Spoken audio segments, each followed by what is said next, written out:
Going. So thank you so much for joining us today for what is going to be a very spirited conversation on a very interesting issue. My name is Nancy Glick, and I'm Director of Health and Nutrition Affairs for MS&L Worldwide, which is an international public relations firm. And unlike the other panelists here today, I am not an expert on women's issues other than being one myself. I'm a journalist by training who spent much of my career in Washington as a communications strategist. And as such, I've developed a number of educational initiatives that target women directly, and also those that put women's issues and concerns on the public radar. So I'm very delighted to be able to be a part of this panel. I'm old enough to remember that when I opened my first bank account in Washington, the bank asked my father to co-sign the application. Even though I had a salary and a good job with the government, as a matter of fact, the bank didn't think I was good enough risk to open my own bank account.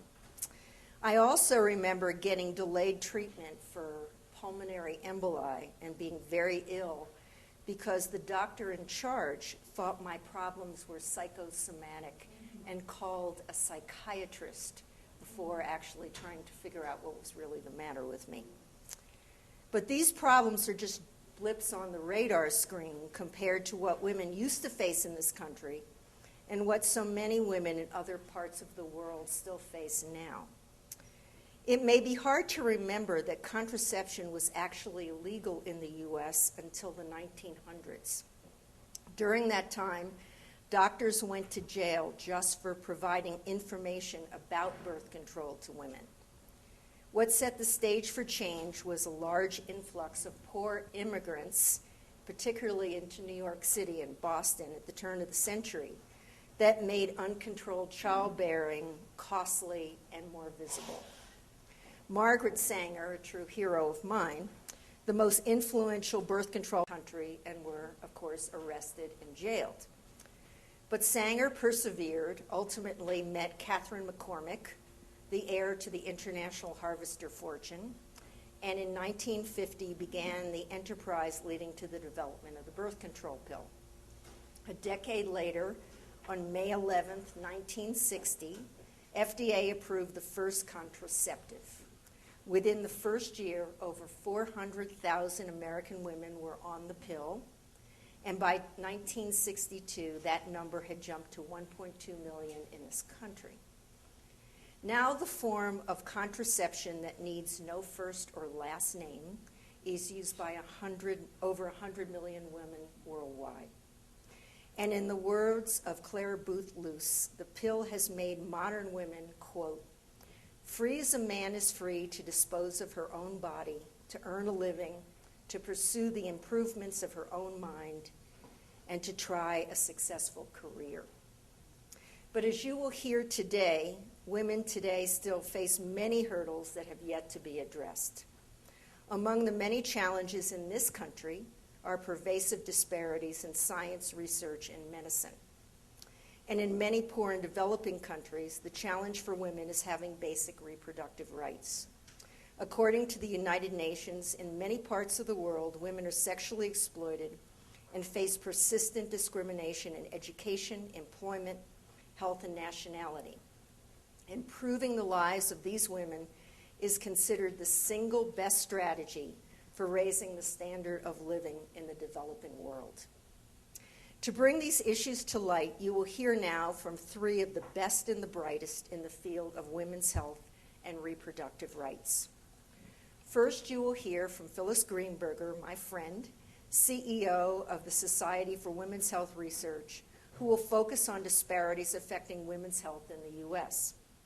Then Kathy Hudson, with the Genetics and Public Policy Center, will discuss the issues arising from new reproductive technologies and the politics surrounding them. And finally, journalist and author Michelle Goldberg will focus on the global battle for reproductive rights and address how oppression of women is the great human rights crisis of our time. After the panelists speak, we will be happy to take your questions, and we hope you have many of them. So to get this panel off and running, I'd like to introduce you to my friend Phyllis Greenberger. Phyllis is the first president and CEO of the Society for Women's Health Research, the advocacy organization formed in 1990 to improve the health of women through research. Under Phyllis's leadership, the Society has turned a national spotlight on women's health, strengthened federal support for women's initiatives, and improved women's access to clinical trials. No wonder that Phyllis was named one of the 20 most influential women in medicine today by the Medical Herald, and one of Washingtonian's 100 Most Powerful Women by Washingtonian Magazine. So please join me in giving a hand to Phyllis Greenberger. Thank you, Lloyd. It's good to be here, and I hope you will find our presentations interesting and stimulating, and it's clear that while we have certainly made progress, there's a lot more to go. I want to start by just saying, if I just mention the name Hillary Clinton, Sarah Palin, or Sonia Sotomayor, we all know that there's still sex in politics.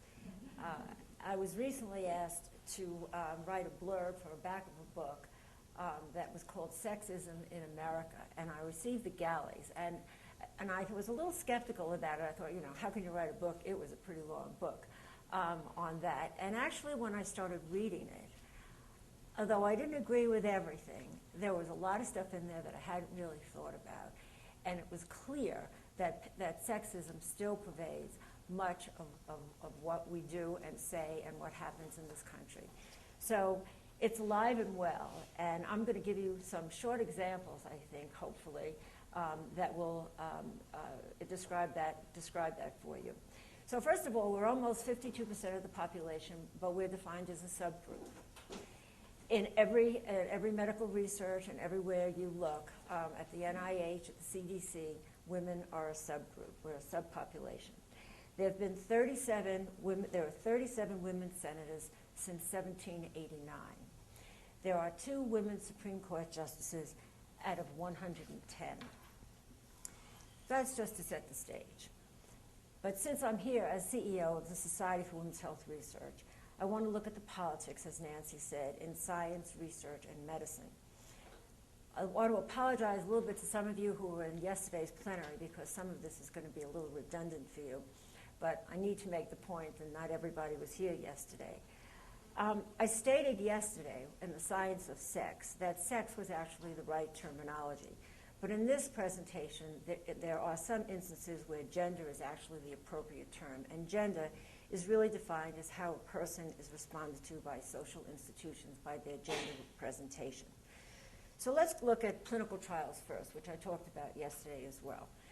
Until the Society encouraged Congress to investigate the National Institutes of Health, it was not known or thought important that women were not included in clinical trials. The majority of trials were done with young, healthy, white males, and it never occurred to scientists that perhaps the results of that research could not be extrapolated to women. Since the release of the Institute of Medicine report exploring the biological contributions to human health, Does Sex Matter?, which the Society initiated and struggled for several years, both to convince the IOM to do it, as well as to raise the funds for the study, that thinking is finally beginning to change. But it's moving slowly. The conclusion of the report was that every cell has a sex, and in fact that sex differences research needed to be included in all research from womb to tomb. And while it is true that more minorities and women are now being included in greater numbers, it's still relatively rare for sex analysis to be done. And really, that's the point. There's no point having women in trials and minorities in trials if you're not looking to analyze the differences. So we know that many diseases and health conditions affect women differently. Many have different methods of prevention and diagnosis and different symptoms. And we know that some treatments and therapies work differently, but we don't know why. In addition to this whole area of women's health research, the Society also has programs to advance women's careers in science, medicine, and engineering. We know that the numbers of these women are increasing, but they're underrepresented in senior levels in industry, academia, and government. To mitigate this, the Society began a project in 2005 called RAISE, Recognition of the Achievement of Women in Science, Engineering, and Medicine, to increase the status of women in science and medicine through enhanced recognition and awards. Here are some interesting facts. 55% of possible awards have never been given to a woman. Women are twice as likely to receive an award if it's not named after a man.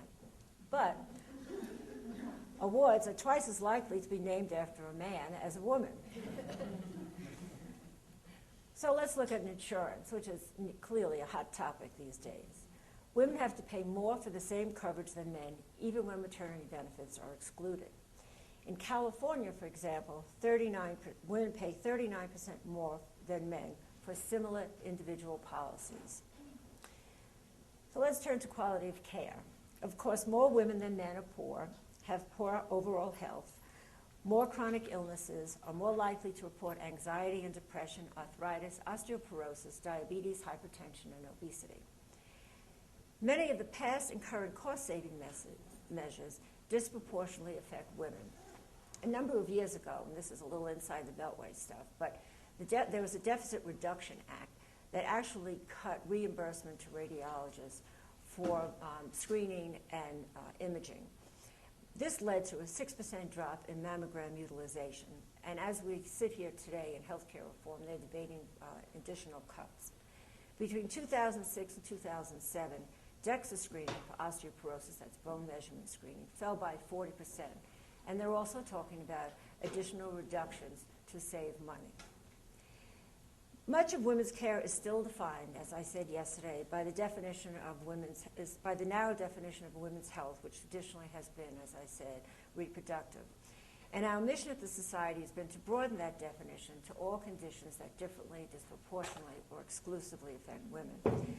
But still, many researchers, physicians, and other health providers and health policymakers think women's health is limited to reproductive issues. How sex differences affects health and disease is not part of the nursing and medical school curriculum. At the same time that we recognize that there's not been enough research into the why, there has been even less attempt to update curricula about how biological sex can affect diagnosis, symptoms, and treatment options. And too many healthcare professionals fail to consider the sex of the patient when providing care. We know after a long period of neglect that more women suffer from heart attacks than men, that their symptoms may be different, and women usually experience this later in life. But in a recent survey by the American Heart Association, only 17% of cardiologists and only 8% of primary care physicians understood sex differences in heart disease. If you want a more outrageous example of the politics of sex, let's look at women in the military and women veterans. The Society held what we think was the first scientific symposium looking at sex differences in post-traumatic stress syndrome, and discovered, not surprisingly, that it's different in women than men, and the same treatment used for men is not effective for women. 15% of women veterans, and probably more than that who haven't been diagnosed, suffer from PTSD, but we don't know how to treat them. There's little research on PTSD in women, and actually the Veterans Administration has come to us to ask us to help them with research in this area. And you just have to sit on a Veterans Administration hearing on women veterans, where I've twice testified in the last month, and you'll hear loudly and clearly the politics of sex. I don't even have to mention the physical and sexual abuse that our women get when they're in the military. But women's veterans' complaints are dismissed. They're told that since they aren't officially in combat, they can't be suffering from PTSD. At VA hospitals, there's no thought to privacy or need for child care. They receive catcalls while waiting for appointments and generally are treated like second-class citizens. And these are the women fighting for us in Iraq and Afghanistan. Physician bias is alive and well. Male and female patients show up at clinics or emergency rooms with the same symptoms but are treated differently. Even when they show the same symptoms, the diagnosis generally for men is more aggressive. The results of the Women's Health Initiative were announced in a way that frightened the daylights out of every woman who was on hormone therapy. The media didn't seem to care, nor did anyone else, that some of the initial results are in question and were incorrect at worst and misleading at best. Women were told not to take hormones because they would get breast cancer, now shown not to be true. And that hormone therapy was not effective protection for heart disease. Now we know only if you are older when you start. Where was the outrage? And here's another example. When a treatment for female sexual dysfunction was submitted to the FDA, they deemed it to be effective, but questions were raised about safety, particularly breast cancer and cardiovascular disease, in light of the now disputed results of the Women's Health Initiative. To answer all the questions the FDA posed would have taken a 10-year clinical study. The longest clinical trial for men for sexual dysfunction had been 6 months. And you may recall a risk factor is heart attacks. So, fewer research dollars are spent on women's health. Many conditions that affect women are underfunded. For years, many of these conditions were told women that it was in their head and they just imagined it. There's little spent on sex differences research. Scientists are unaware that they even exist, and many still question the validity. The Society established an international organization, actually, for the study of sex differences 3 years ago, which already has a membership of over 200 scientists from all over the world. Many medical and scientific journals do not require the authors to report the study of study subjects or whether they're analyzed for sex differences. And women are not required to be in phase 1 and phase 2 studies for dosage and toxicity, which is on the pharmaceutical studies when they determine dosages for men and women. And lastly, using heart disease as a prime example. A 2007 review of published data from cardiovascular disease trials showed that of the 628 reviewed studies, sex differences analysis was not performed in 75% of the trials. 41 trials did not provide the sex of the participants, and 17 trials did not include women at all, even though the condition study affected both sexes. So, I think we've certainly made some progress, and we've come a long way, but I think it's clear that we have a long way to go. Thank you.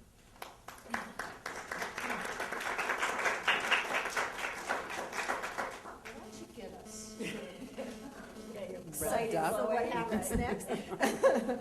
Okay, so let's sort of layer on to this conversation by hearing from our next panelist, Kathy Hudson.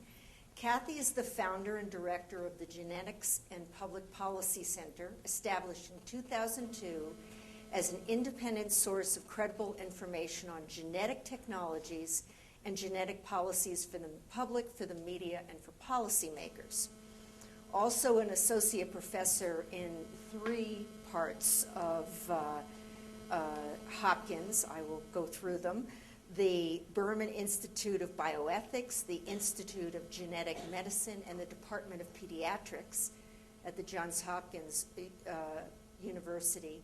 Kathy founded the center to fill an important niche in the science policy landscape and to focus specifically on public policy issues raised by advances in human genetics. Among her many accomplishments, Kathy serves on the AAAS Committee on Science, Engineering, and Public Policy, and the Institute of Medicine Roundtable on translating genomic-based research for health. She has also published numerous articles and is a frequent speaker on issues related to biotechnology, genetics, and public policy. So please join me in welcoming Kathy. So my sole qualification for being a faculty member in the Department of Pediatrics at Johns Hopkins is that I have children. No other qualification. It's a bizarre academic fluke. I'm also a member of the board of the Guttmacher Institute, which may be familiar to many of you, which is a source of unbelievably robust information about sexual and reproductive health, not only in the United States, but around the world. And so I'll refer a little bit to what I have learned by virtue of being a member of the board of the Guttmacher Institute. When I think about the politics of sex, I first and foremost think about the ability to control the number and timing of birth of our own children. And certainly that requires access to affordable and safe contraception. And there are interesting statistics that Phyllis alluded to about the availability of contraception in the U.S. and around the world. And it also, for me, raises the issue of access to safe, legal abortion. And I hope we have an opportunity to talk about that, because that's sort of first and foremost in terms of the politics of sex. What comes up less frequently in terms of talking about women and couples' ability to control the number and timing of births is concerns couples who are infertile. So we talk less about the availability of in vitro fertilization for couples who are unable to otherwise have biological children. And I find it fascinating that the communities that are most involved in advocacy about availability of contraception around the world and availability of safe, effective abortions are very distinct and rarely talk to the organizations that are concerned in the availability of safe reproductive services in order to have children for those who would otherwise be unable to have children. And so we might be able to have some interesting conversations about why that is, and aren't there shared aspirations of those two communities. But what I really want to focus on this morning is the new abilities that we have with advances in technologies to control the kind of children that we have. And so I'd like to talk a little bit about those technologies and what they enable us to do, and then conclude with some questions that maybe we can discuss at the end, because I think we're all going to be relatively refreshingly brief this morning. So the first technology, which has been around for forever, or seemingly forever, is amniocentesis. And I had amniocentesis in my second pregnancy for strange, bizarre reasons. But prenatal genetic testing, either amnio or CBS, chorionic villus sampling, has been around and is familiar to us. And we most frequently think about it in terms of older women of advanced maternal age, which is a phrase that I think is an interesting one. And it used to be that amnio was only offered to women who were 35 or older. Now that has gone away. Physicians are supposed to make it available to all women, irrespective of their reproductive age. I would suspect that has been very poorly implemented by obstetricians and gynecologists, but I don't have any data to support that claim. And what we think about most frequently with amniocentesis is testing for chromosomal disorders. So Down syndrome, for example, readily comes to mind, or in families where there's a known genetic condition, testing for that known hereditary condition in that fetus. And of course, what that testing allows, and it's relatively late in pregnancy, CVS and amnio, at least compared to the other technologies I'll be talking about, is it allows people to either prepare for the birth of a child with a genetic condition, or to opt to terminate that pregnancy. More recently, newer technologies have come on board, and there is the ability to test fetuses earlier in pregnancy. And these are raising some really interesting and complicated issues. So there's now the ability to do nuchal fold translucency, which recent mothers may be familiar with, which happens very early in pregnancy. And what we don't know yet is what the true false positive rate of that is. I recently had an interesting experience with a young woman who works for me who had nuchal fold translucency testing done on her fetus, which if it's, well, I'm not a physician, but if it's abnormal, it indicates an increased risk for chromosomal disorders and heart disease and heart malformations. She wasn't even visibly showing that she was pregnant, and she had this screening done and was told that her fetus was abnormal. She then had unbelievable amounts of what turns out to be unnecessary medical surveillance and, as you might imagine, anxiety before she gave birth to an absolutely beautiful daughter about 3 weeks ago. So we don't know very much about these technologies, but we are really excited to adopt them the minute that they roll off of the press. So moving earlier in pregnancy, there are now technologies where when you are pregnant, early in pregnancy, some cells from the fetus start floating around in your bloodstream. And you can detect those cells, and in some cases the cell-free DNA, floating around in maternal blood. Turns out that those cells are floating around in maternal blood during your pregnancy, and even after you have the baby, and even when the kid's gone to college, you still have their cells hanging out in your body, which is a little freaky. And may have interesting relationships to some of the diseases that women, especially autoimmune diseases. So you can now take blood from a woman as early as 6 weeks pregnancy. 6 weeks. So you have just missed a period, barely, and you can do a blood drop and do genetic testing on that fetus. So there are now companies that are emerging, many of them offering services directly to consumers online.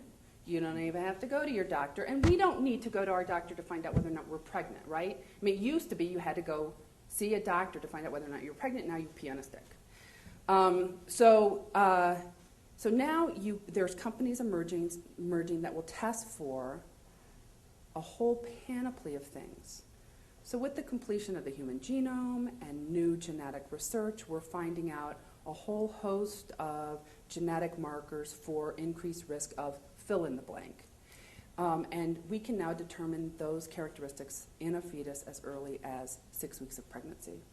I think that the number of medical abortions is going to skyrocket as a result of people saying, oh, there's a little bit increased risk that this baby may not be perfect. Let's try again. That's my hypothesis. I think it's going to be fascinating to watch. So moving even earlier into pre-pregnancy, there is the ability, partly as the consequence of the fusion of technologies from in vitro fertilization, being able to put sperm and egg together in addition, get an embryo, take that embryo, transfer it back into a woman's womb, hopefully have a pregnancy. The fusion of those technologies with new genetic testing technologies. You have an embryo in a dish, you can remove a single cell from an 8-cell embryo, do genetic testing on that single cell, and make a determination whether or not you put that embryo back or that embryo back, right? Because you end up with 8 embryos or 12 embryos because of hyperstimulation.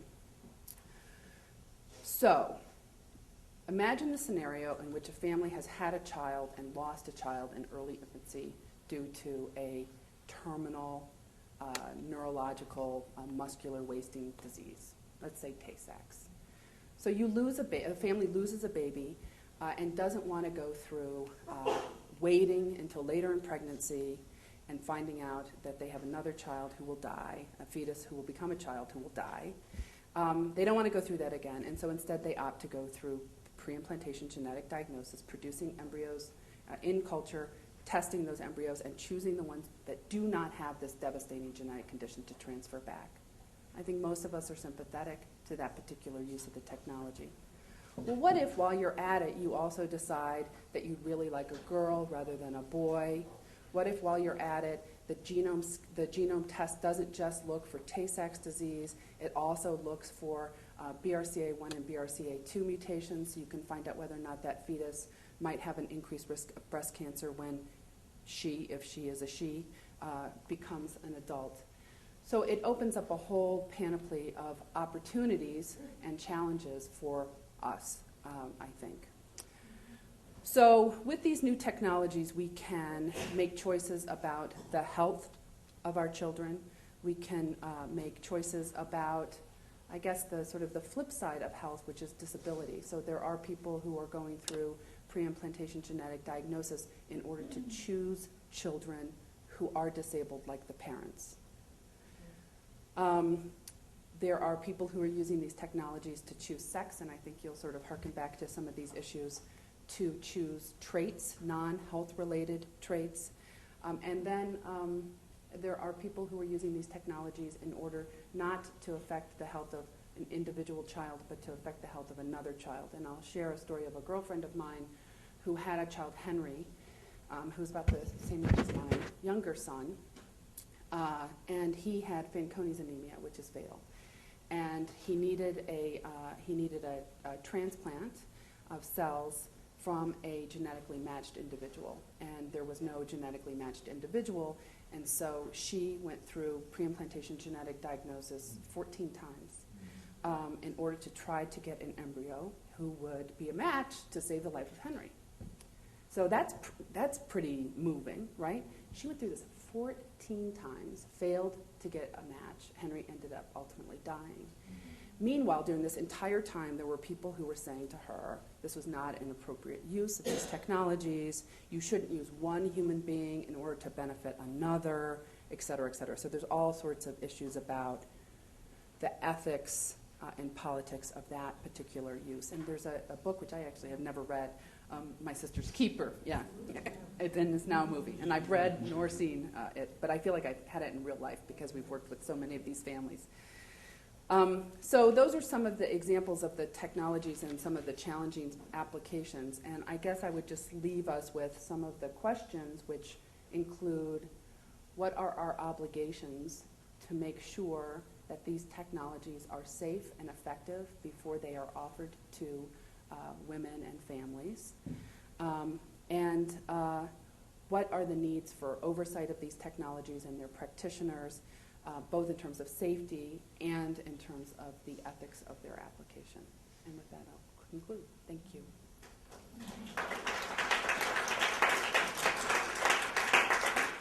To which I say, holy moly, right?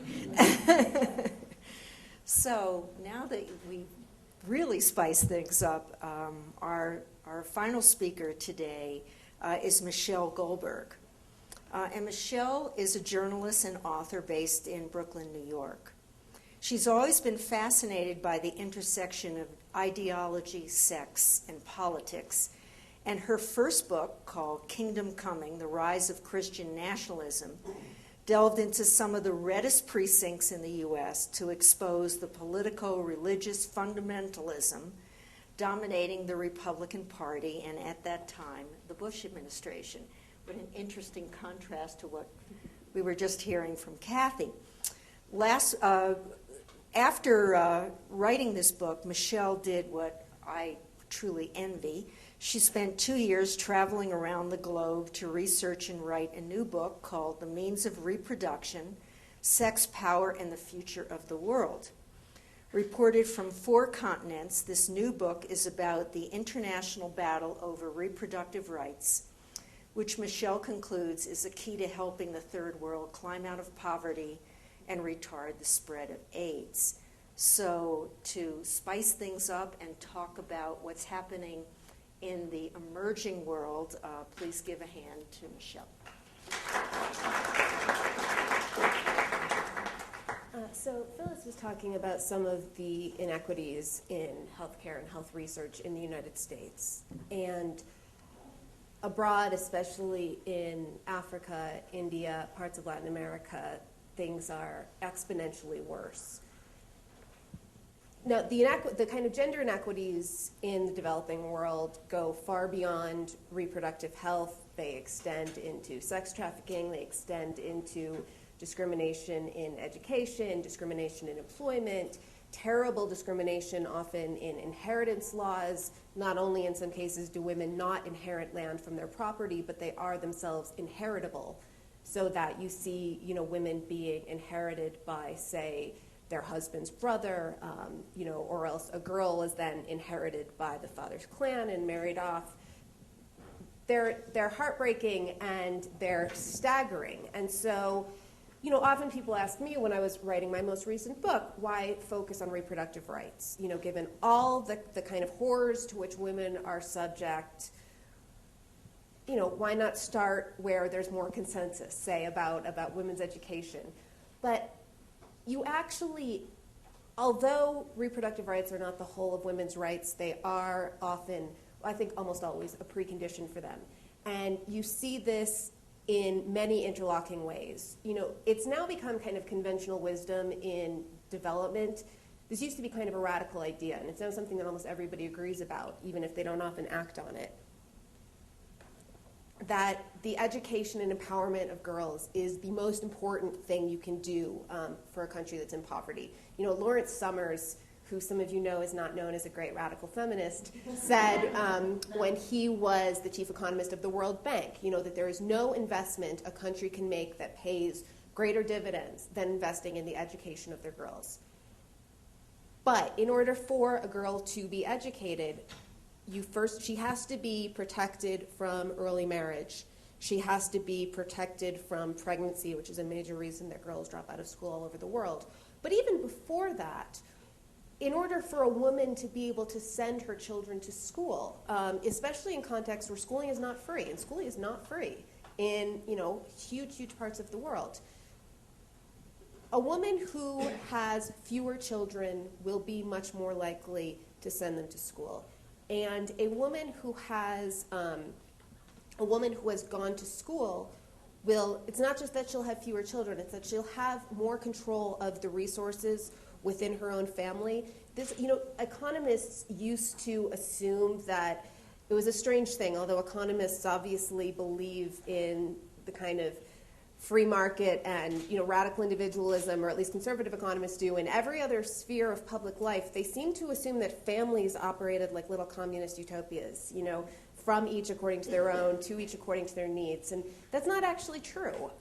Families, especially in cases of limited resources, they're full of power dynamics and struggles, and there's a lot of research to show that when women have some independent income or contribute to the family wealth in some way, they have more control over how their money is spent. They have more ability to send their children to schools, especially to send their daughters to school. They're much more likely to take daughters to the doctor when they're sick, and this is a huge issue throughout the world of people just not bothering to treat daughters when they're ill. But again, in order for a woman to be educated and to be able to work, she has to first have some control over her fertility and some ability to plan her family. So these are all these kind of symbiotic issues, but it all goes back in many cases to access to contraception, access to political power at a very elemental sense, the power to decide when you get married, the power to say no to sex, which is very much not available in much of the world.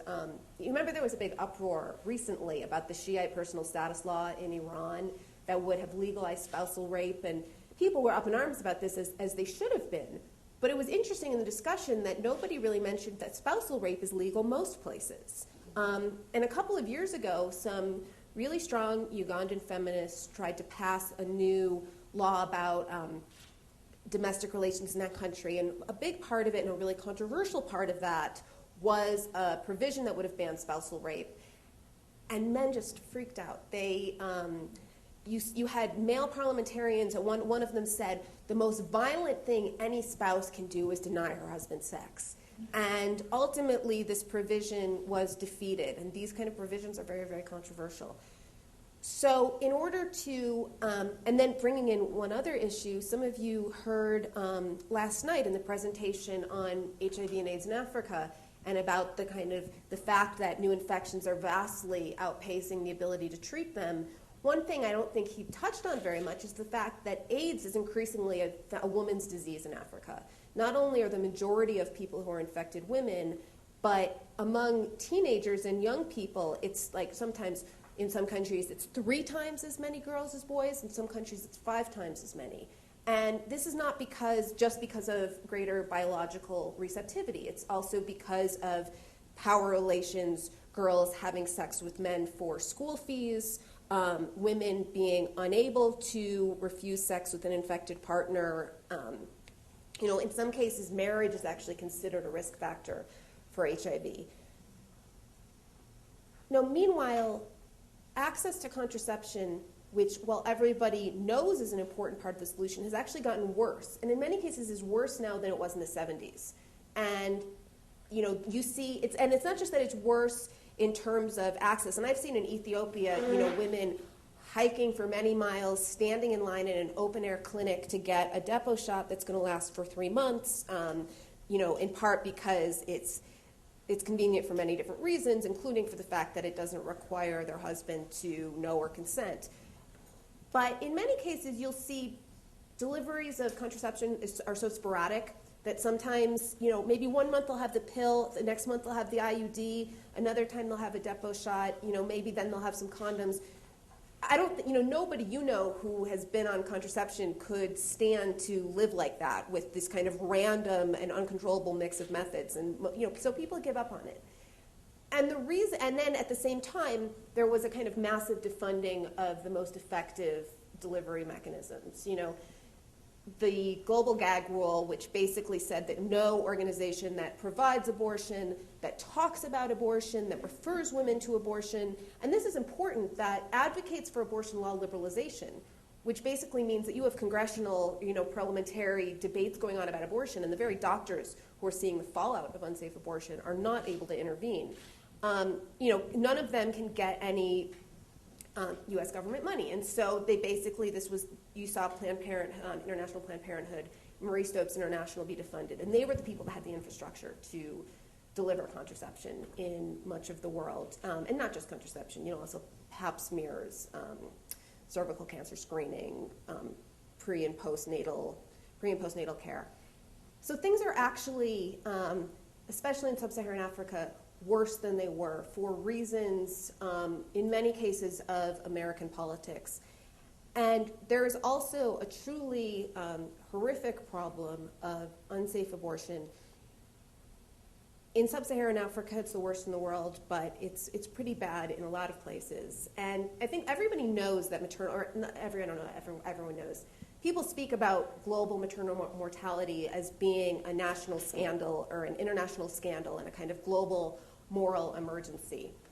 Well, 16% of maternal mortality is from botched abortion, and of 16%, and that's considered a very conservative estimate by the World Health Organization.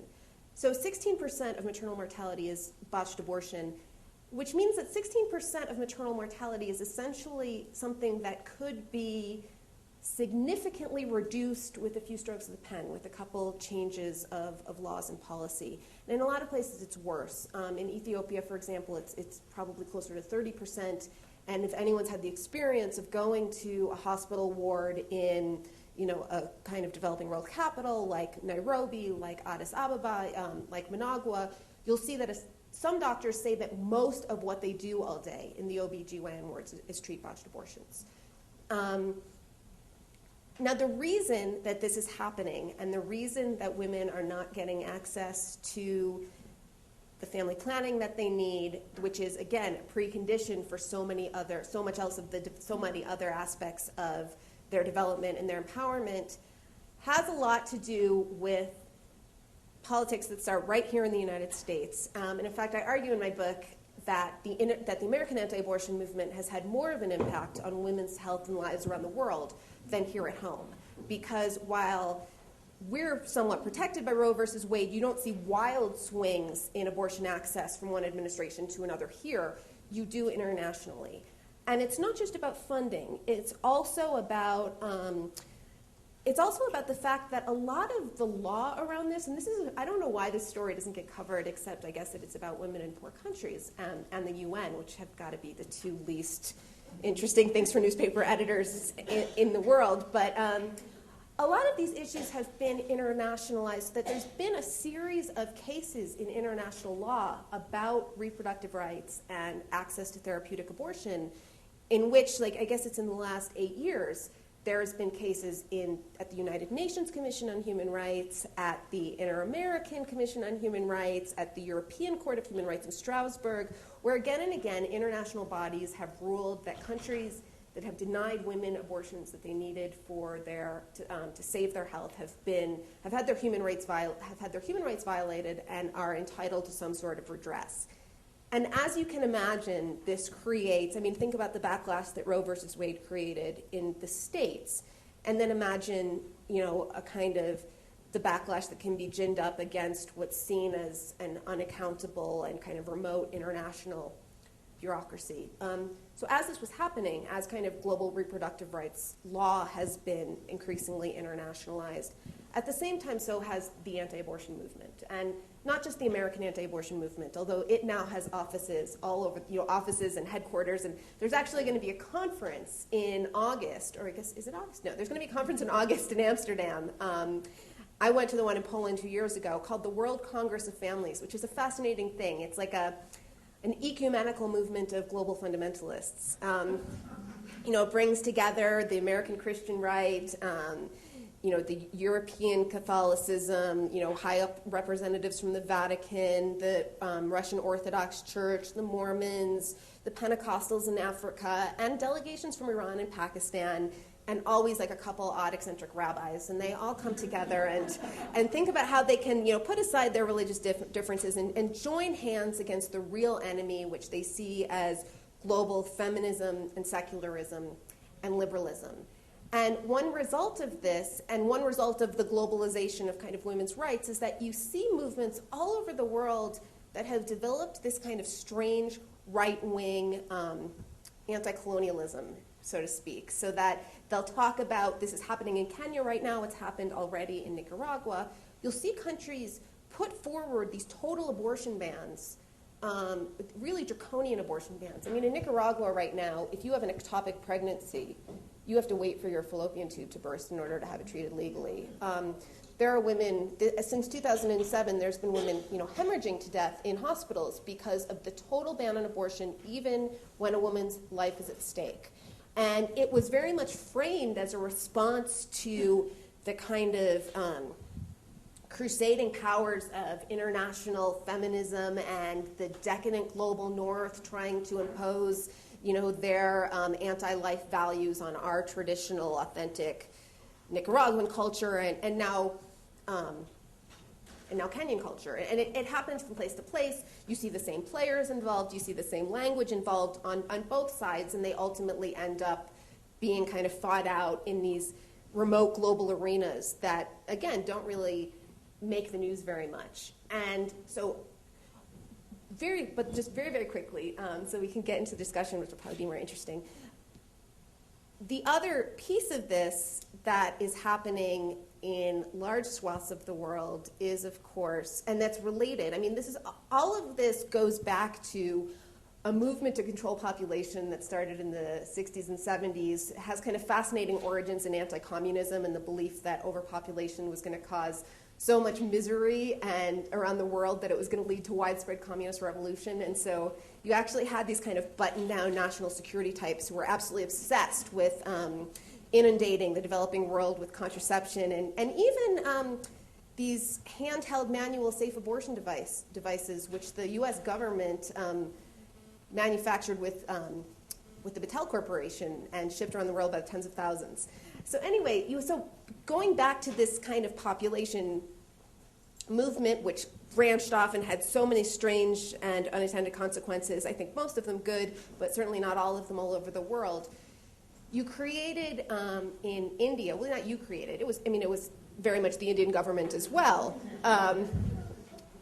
There was a real panic about overpopulation and a real desire to convince people to change their idea of what a desired family size. There was a real movement to convince people that what they want are 2 children, not 5 or 6 children, to really change the whole social organization of society, because that's what you do when you change something as fundamental as the way you build a family.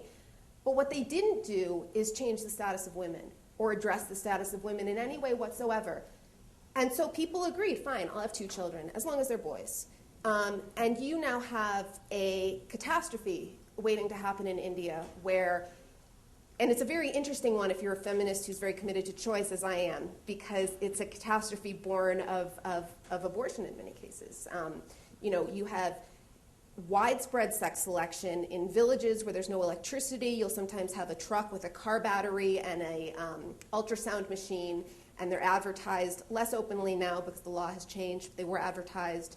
Spend 500 rupees now, save 500,000 rupees later, which is a reference to dowry payments.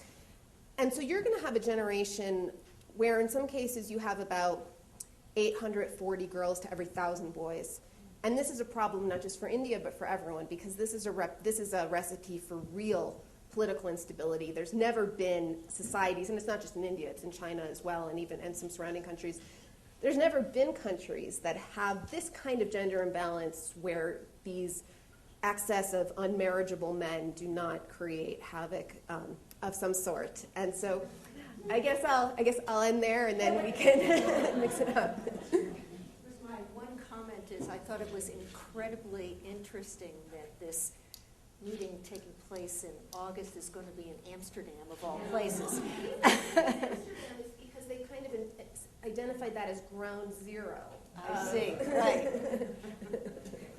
Talk about, I've been there. It is ground zero.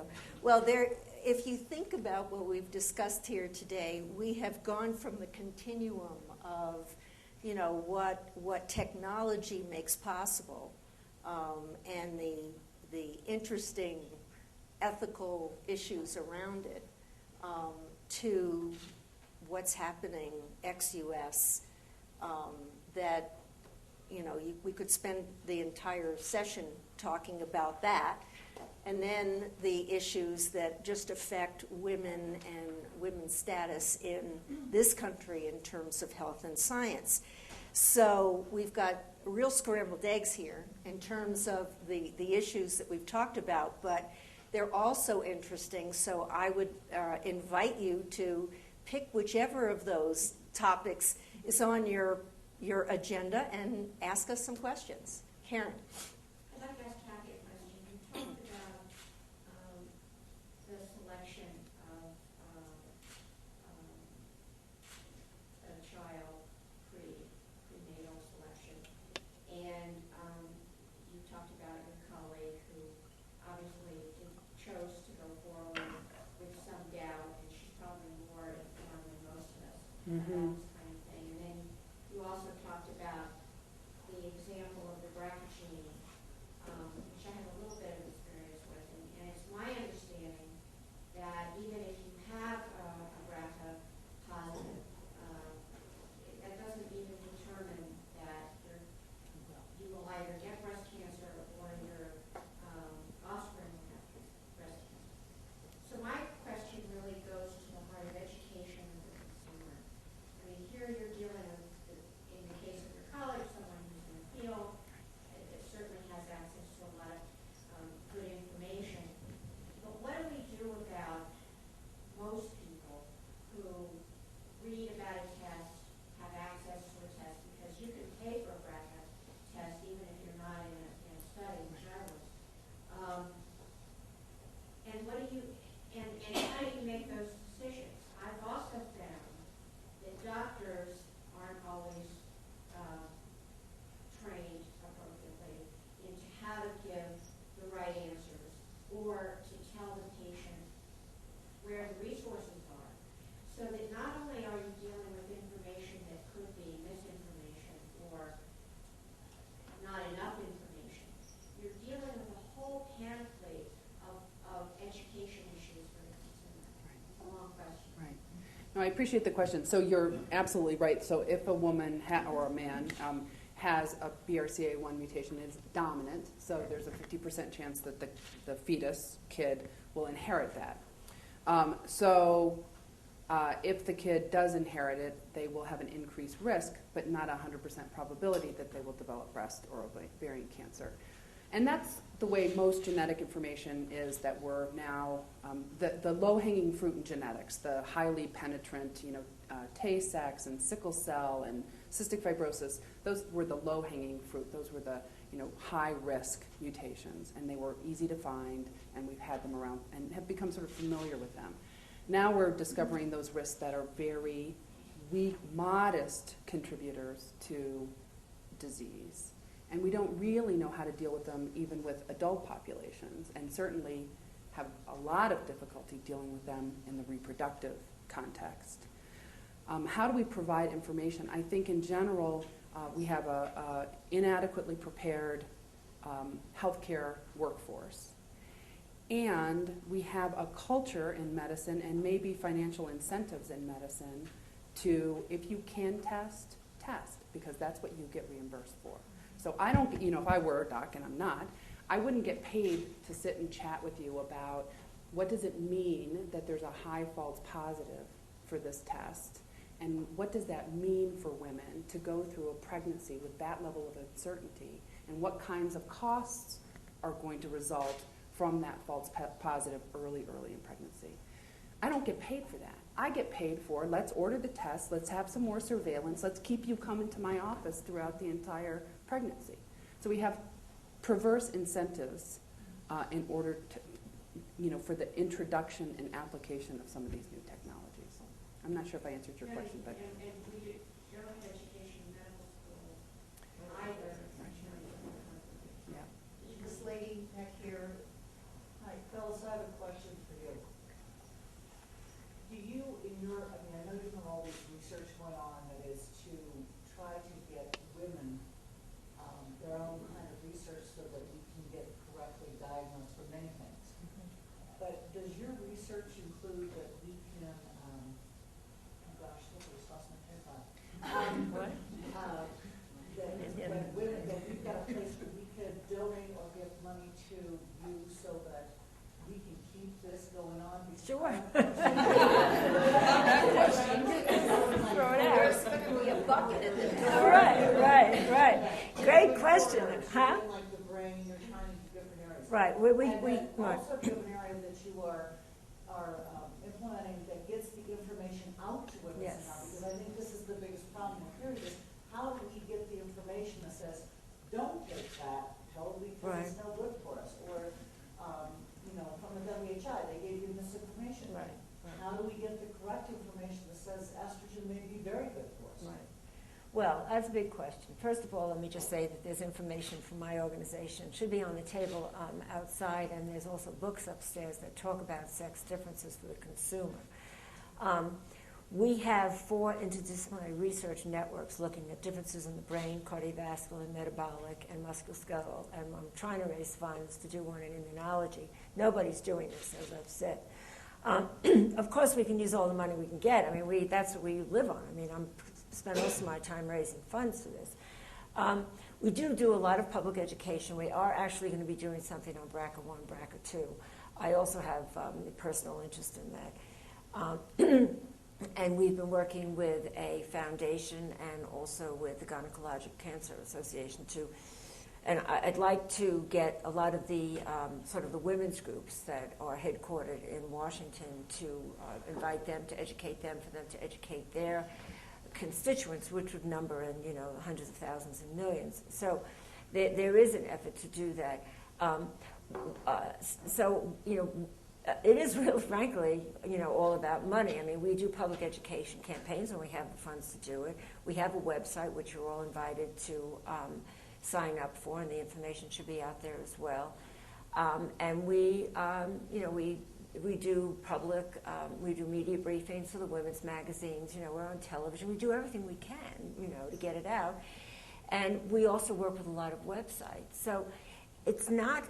You're right, it's complicated, and having gone through this BRCA1, not personally, but someone in my family, I emailed people that I knew where to go. I got the best people. I got it to her.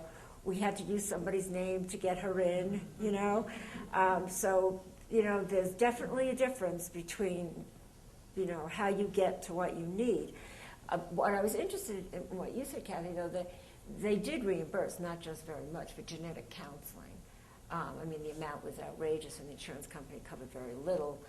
I volunteered to kick in the rest, but so there is at least some. But one of the questions I wanted to ask Kathy is that there are, and correct me if I'm wrong, and this is really a question. I know there are a lot of tests that are given for when babies are born that are mandated in some states but not in others.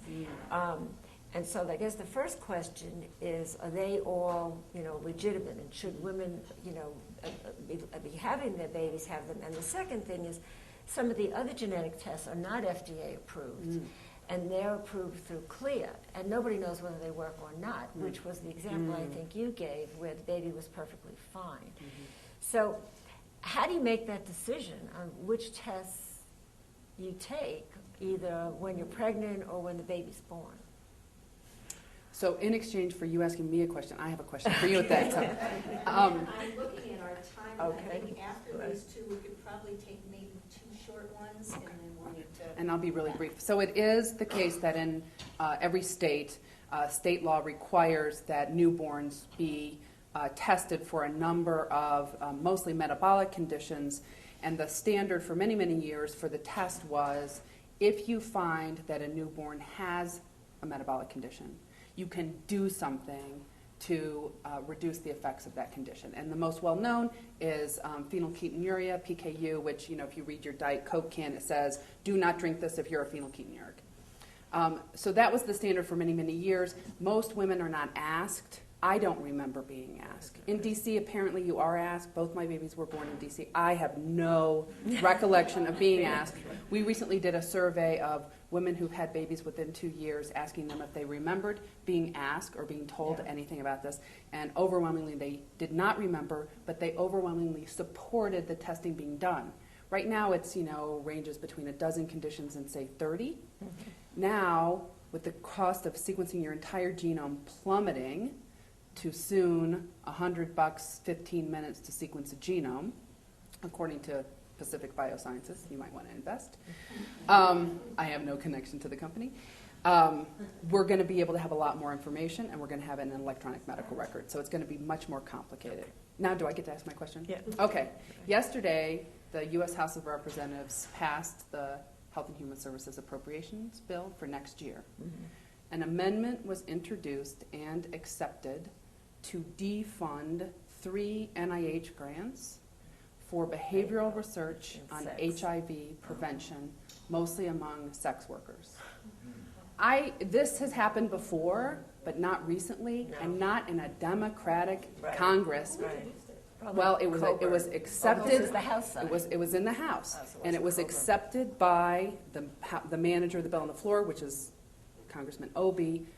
It was accepted as a manager's amendment, which means he caved. So I want to understand why this happened and what it means. And briefly answered. All right. Well, another topic. Of course, during the last administration, when they would go, I mentioned this yesterday, you couldn't use the word sex, you had to use the word gender. They had people actually going through all the NIH grants, and if they saw the word sex, they tried to pressure them to defund it. This, of course, is a different administration, and I'm surprised. What I think is that it was obviously, and I obviously wasn't in Washington yesterday, my staff's covering this. My guess is that it was a trade-off, but I guess the thinking is it'll be killed in conference.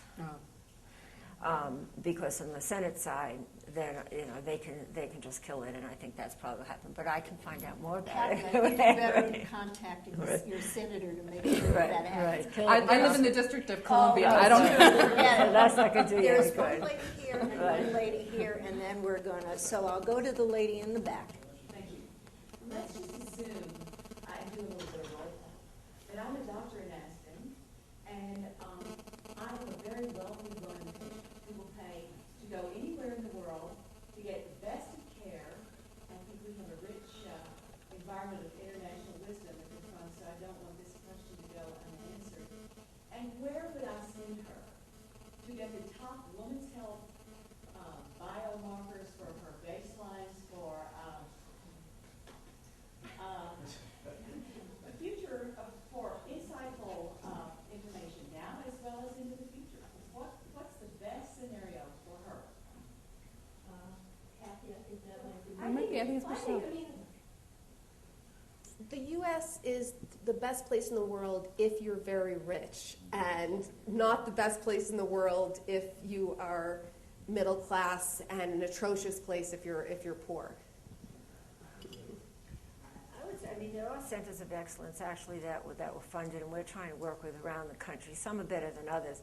I would say at this point, you really can't go to any one place where you're going to get that information. Aside from the fact, as I've said, that a lot of that information is not even available.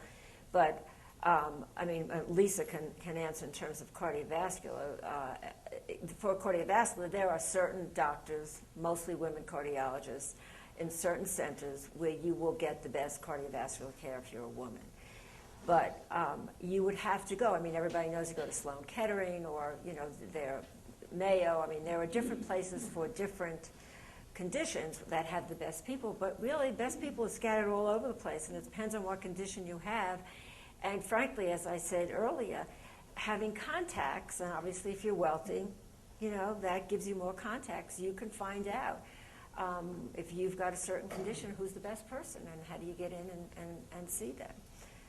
I think I saw the movie made for TV about Farrah Fawcett, and I think that's an example of someone who had means, was able to use it. Most of her care was in Germany, I believe. But, I think what it gets down to is, unfortunately, a have and have not situation. The haves have the opportunity to obviously go to specialists. There is sort of I don't know whether it's an old boys club or an old boys and girls club, but, the specialists know each other. I had a very rare lymphoma, which was diagnosed by the National Cancer Institute because I had a good doctor who realized that what I had wasn't like anything he had seen. And then I was told that I needed to go to Omaha, which is where the best expert in lymphoma could figure out what to do for me. I had my treatment in Washington, but it goes to show that there are people who know who the best ones are. And if you're lucky enough to have a doctor who, first of all, is willing to say that he doesn't know and he's going to try to find others to find out, and that was my situation. And then they, as Phyllis was saying, there's some obviously centers of excellence, and that's pretty much how it gets started. There's one lady here who I'd like to have her ask a question, and then I think we have to.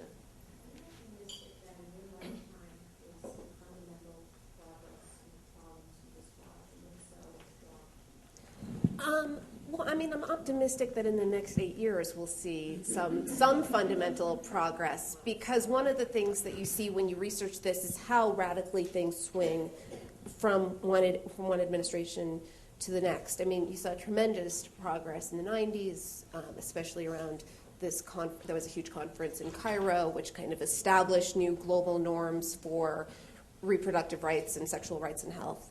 Where I think that things are slightly grim is kind of, there was so much Malthusian panic in the 70s. There were so many really dire predictions that were discredited, that the entire idea that population is something to be taken into account was to some extent discredited and taken off the table until very recently. But, you know, there's countries in sub-Saharan Africa that are doubling every generation, and where, you know, nobody's able to keep up in terms of building schools or building, you know, any of the things that you need for development. People are getting poorer instead of richer. Water supplies are shrinking.